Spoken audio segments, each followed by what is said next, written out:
Welcome back to A People's Guide to Publishing. I'm Joe Beal, the founder and CEO of Microcosm Publishing and Distribution.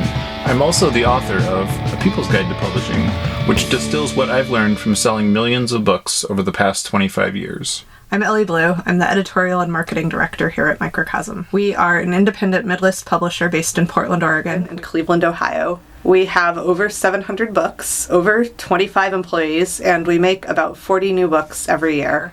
And we distribute thousands of titles from other publishers.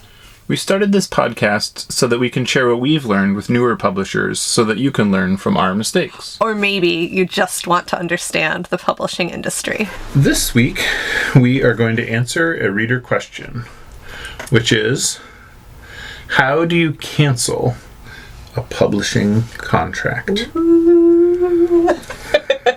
Not easily. It's not a ghost publishing contract. It's kind of a scary topic, though. I guess you're trying to turn a contract into a ghost, so there's that. Yeah. Ooh, so I guess the answer is a lot of dependencies. Happens all the time, you know. Mm-hmm. So partly, you know, starting in the beginning, you would cancel a contract for reasons that, like, your publisher is asking you to make intractable changes, or changes that are to you intractable. Do you know if the questioner is an author or a publisher? They are. Actually, I don't know for sure. So I guess it might. Right, it could go either way. Or sometimes your author is not willing to go along with your intractable changes. Or sometimes, I guess, like, if you're a publisher, you can cancel there's every contract should list reasons why it can be canceled by each party, right? There's clauses. Well, a well-written why it can be canceled. Contract should contain all of the reasons and ways and manners through which a contract is canceled. That is not to say that they do. Let's start with the ways. What's in our contract? So ours has like 6, 7, or 8 tangential cancellation clauses. You know, the most common and basic one, though not universal, is that if we don't keep the book in print, the contract becomes canceled and the rights revert to the author, and we just pay them what money we still owe them, and that's that, and there's like no further claims. Mm-hmm. That should be in every contract. Mm-hmm. You can check out our episode on contracts and get more information about that. And then pre-publication, there's a lot of clauses for cancellation. Typically it's things like the author is not willing to do the work, you know, like they turn in something that's kind of tight. They submit work that's kind of slapdash or incomplete, and then when you say like what's needed to finish it, they basically just refuse or ignore you. Or they write a different book than the one they pitched you. Right, yes, that happens also. Decline to make the edits. And so there's like, we have language that is to the effect of like matches the content length, you know, quality that is discussed and agreed upon in correspondences. And fits with our mission. Yeah. So it's like, it has happened where, you know, I agree to a workbook and somebody submits a memoir, and then when I'm say, hey, what we agreed to was a workbook, they come back, or, you know, and oftentimes in these cases, like the person just like got onto their mission or high horse or whatever, and then I don't know, forgot. Or they just thought like I would be so blown away by like what they submitted that it would be fine. And then we definitely have it where authors have assumed that like a slot in our production chart is sort of transferable, where no matter that it's them that we really want, not like a specific book.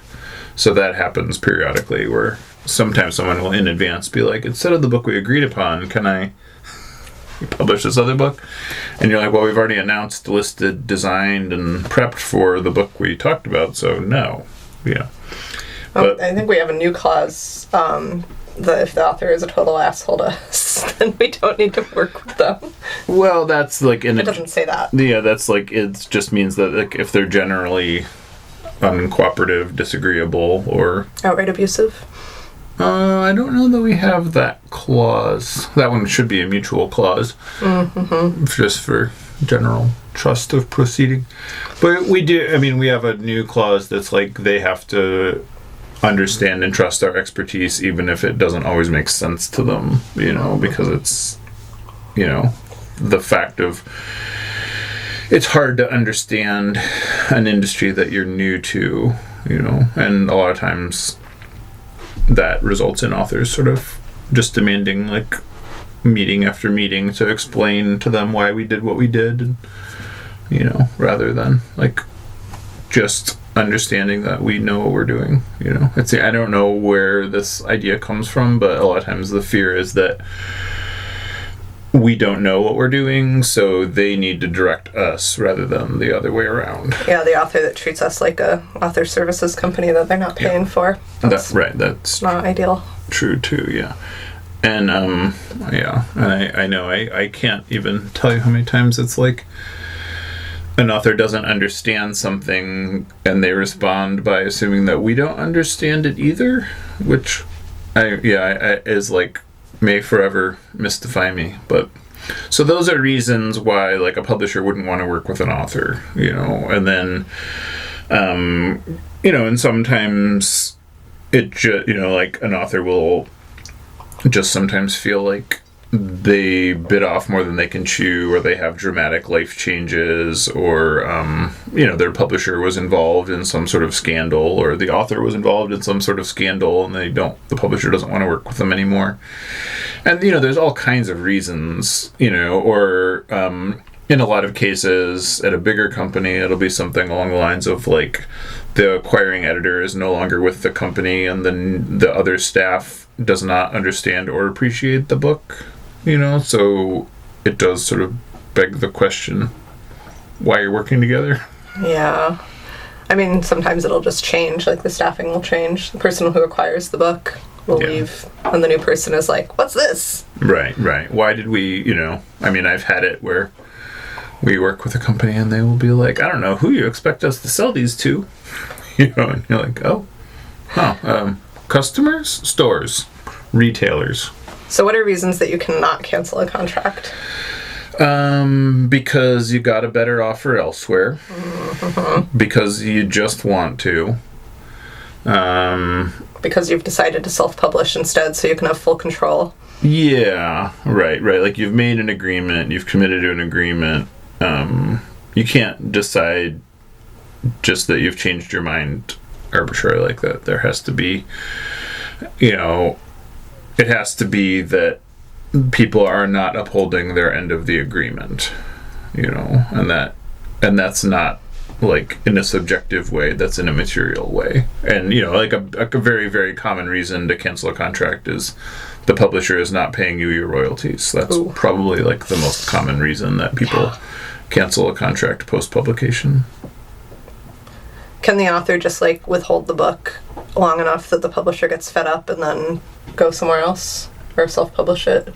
Not really. I mean, you can have a war of attrition like that, but the contracts tend to be done in a way, again, assuming they're done well, that it attributes for that possibility. That if the author is trying to wear down the publisher, it's just generally better to have an honest conversation about your needs and concerns and like that, rather than quietly waging some passive-aggressive war like that.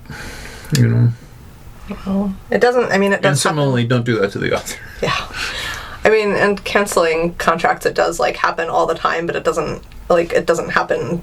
It's still a very small percentage of books where that happens. Yeah. Oh, yeah, very much. And then the other thing is like, if you're having a problem with one publisher, in all likelihood, unless it's like a really outrageous problem, you're probably going to have that same problem with any publisher. Every publisher has certain things that they need and needs a certain amount of quality, and like if your material problem is that you want to have outward control over the cover, no publisher with distribution that is worthwhile is going to give that to you, because it undermines both of your abilities to sell the book, Like the cover at the end of the day is a tool to tell people that your book is or is not appropriate for them. So, giving you that control, unless you are, of course, somebody that has worked in publishing for years on the other end of things, this is not your area of expertise, I'm trying to think. So I've been here 6 years doing editorial stuff, and I can only think of 4 contracts that were canceled. No. That I was working on during that time, and they were all because the author either did not or was not able to make the necessary edits to make the book suitable to our mission and readers. And sometimes, that's not through any malice or whatever. The author just realizes, or sometimes does not realize, that they don't yet have the ability to write a book into a hierarchy of information in a way that it works. And sometimes it's a basic perspective thing. One of the books had severe racism baked into it, and the author was I just don't see what you're talking about, and I'm not making those changes. Right. Yeah. And that's a thing too. That's the kind of thing that happens where, people can't always see their own dim spots, weaknesses, I guess is a better word for it. But the most of the time, when we're oh, hey, this part of this book is problematic, the author is oh my god, let's fix that right away. Yeah. Yeah. So. But again, it's there's a certain type of person that comes at it assuming that you are interchangeable and performing a service for them, and that tends to be the relationship that just doesn't go very well, because they're not approaching it as a collaboration. They're approaching it as you are in business for them rather than you are in business for the book. Well, we're all in business for the books and for the readers. Thank you, readers. Thanks for joining us once again. Please send your questions to podcast@microcosmpublishing.com so we can answer them on future episodes. And please give us 5 stars on iTunes and everywhere else that podcasts are reviewed. You can find us on the internet at microcosm.pub. On Twitter at Microcosm. On Facebook at Microcosm Publishing. On Instagram at Microcosm_pub. And here in Portland, Oregon on North Williams Avenue. Thank you so much. Have a wonderful week.